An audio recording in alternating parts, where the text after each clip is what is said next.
हम सभी ने अपने जीवन काल में कम से कम एक न एक बार तो किसी से भूत की कहानियां तो सुनी ही होंगी। कभी अकेले बैठकर इन सभी चीजों के बारे में सोचो तो दिमाग एक अजीब सी उलझन में फंस जाता है कि ये चीजें असल में होती हैं या नहीं। कभी कभी जिन लोगों के मुंह से ही ये सभी बातें सुनी होती हैं वो ही अक्सर झूठे दिखाई पड़ते हैं, या फिर ख्याल आता है कि भ्रम में तो कोई भी फंस सकता है। कोई भी जानबूझकर भूतों प्रेतों की मनगढ़ंत किस्से तो नहीं गढ़ेगा, या फिर ऐसी मनगढ़ंत कहानियां बनाकर किसी को भला क्या हासिल होगा। पर कभी सोचा है क्यों कहीं चलते हुए लगता है कि कोई आपका पीछा कर रहा है? क्यों भीड़ में या सुनसान रास्ते में लगातार अनजानी आवाजों से आपको अपना नाम सुनाई पड़ता है? क्यों अंधेरा होते ही लगता है कि कोई आपको छूना चाहता है? या कभी कभी अकेली रातों में लगता है कि कोई आपको लगातार घूर कर देख रहा हो। ये बात तो आपने भी सुनी ही होगी कि अक्सर नींद न आने की सबसे बड़ी वजह यही है कि कोई नकारात्मक शक्ति हमारे आसपास होती है और हमें लगातार इस बात का एहसास कराना चाहती है कि वो यहीं कहीं है। इसी वजह से हमें नींद नहीं आती। हमारा चाहे इन सब चीजों में विश्वास हो या ना हो, लेकिन इस बात से तो हम में से कोई भी मुंह नहीं मोड़ सकता कि भले ही हमने इन शक्तियों को देखा ना हो पर महसूस जरूर किया है।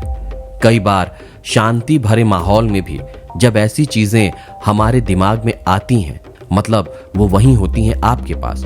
शायद वही एक कारण आपको अपना एहसास कराने की वजह बताने के लिए यहां तक ले आया हो, जिस वजह से आप ये वीडियो देख रहे हैं।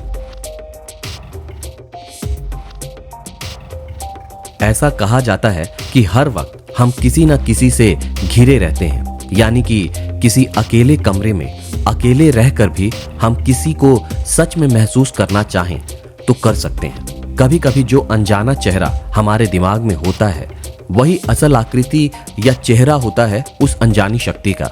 ये चीजें असल में क्यों हैं इस दुनिया में? इनके अस्तित्व के पीछे क्या कारण है? ये प्रश्न न जाने कब तक प्रश्न के रूप में ही हमारे सामने खड़ा रहेगा। वैज्ञानिक आधार पर भी इसकी पुष्टि हो जाने के बावजूद या तो हम उत्तर जानना नहीं चाहते, या फिर जानकर भी अनजान रहने में ही अपनी समझदारी समझते हैं। यहां मैं आपको एक परिचित से सुनी हुई कहानी आपको उसी के शब्दों में सुनाने जा रहा हूं। मैंने कभी विश्वास नहीं किया था इन सब चीजों में, लेकिन कभी कभी कुछ ऐसी घटना हो जाती है जिसे आप चाह कर भी नकार नहीं सकते। आप मना नहीं कर सकते उस एहसास के लिए जब आपको महसूस होता है कि कोई पास ना होकर भी कुछ तो है आपके साथ। सुनीता बताती हैं, ये तब की बात है जब मैं अपनी पढ़ाई जारी रखने के लिए घर से हॉस्टल में शिफ्ट हुई थी। हमारे हॉस्टल के एकदम पीछे रेलवे लाइन थी और वहां से हमेशा रेल की चलने का शोर हम सभी हॉस्टल की लड़कियों को बहुत परेशान करता था, और साथ ही सब खिड़कियां और दरवाजे हिलना शुरू हो जाते थे। मेरा कमरा चौथी मंजिल पर था और मैं 2 और लड़कियों के साथ वहां रहती थी।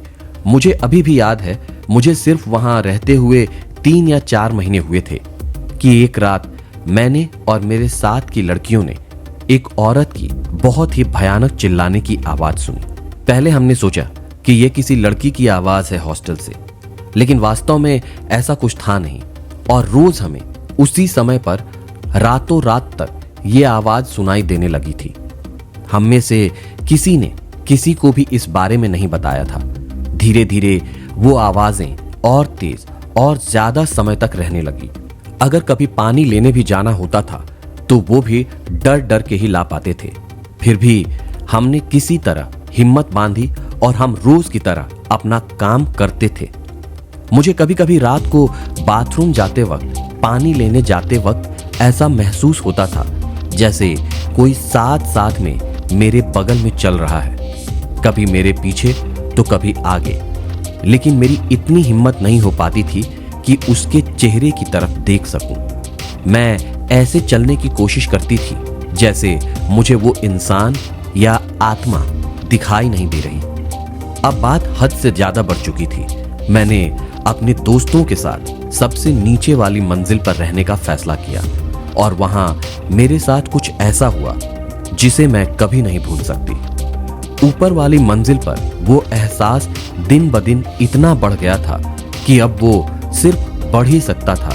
अब मुझे अपने कमरे के एक कोने में एक औरत खड़ी दिखाई देने लगी थी। मुझे लगता था कि वो हमेशा मुझे देखती रहती है, लेकिन वो कभी मेरे पास नहीं आई। मेरी रातें सिर्फ और सिर्फ खौफ में बीतने लगी थी। नींद ने तो जैसे मुझसे मुंह ही मोड़ लिया था और मुझे कुछ समझ नहीं आ रहा था कि अब मैं क्या करूं, किससे बात करूं। फिर उसके बाद एक रात मैं मरते मरते बची। उस रात मुझे जाने कैसे नींद आ गई थी। मैं अपने बेड की दूसरी तरफ को मुड़ी और अपने बेड के किनारे पर मैंने देखा एक छोटे से बच्चे को जो मुझे घूर रहा था। मैं ठंडी पड़ गई, चिल्लाने की हिम्मत में भी नहीं थी। सांस अटक गई थी।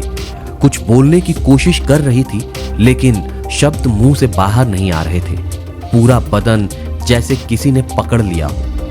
मैंने किसी तरह से उस पर अपना हाथ फहराया, ये सोच के कि सिर्फ भ्रम है। मैं उस तक अपना हाथ पहुंचाने की हिम्मत तो नहीं कर सकती थी, लेकिन वो अभी भी वहीं था। आखिर में मैं उठी और अपने वार्डन के पास आ गई और किसी तरह से उसे पूरी बात बताया। और ये था जिसे सुनकर मेरे साथ हुई सारी चीजों की गुत्थी सुलझ गई थी। उसने मुझसे कहा, मैं खुद इन सब चीजों में विश्वास नहीं करती, लेकिन बहुत समय पहले यहाँ पर ट्रेन एक्सीडेंट हुआ था जिससे कई सारे लोगों की जान चली गई थी। और ये उसी रेलवे लाइन पर हुआ था जो हमारे हॉस्टल के ठीक पीछे की तरफ है। उस घटना के बाद यहाँ के कई लोगों ने बिल्कुल वैसा ही महसूस किया है जैसा कि तुमने मुझे बताया। लेकिन तुम्हें इन सब चीजों को अपने ऊपर हावी नहीं होने देना चाहिए और हिम्मत रखनी चाहिए। भगवान में विश्वास रखो, कोई तुम्हारा कुछ नहीं बिगाड़ पाएगा।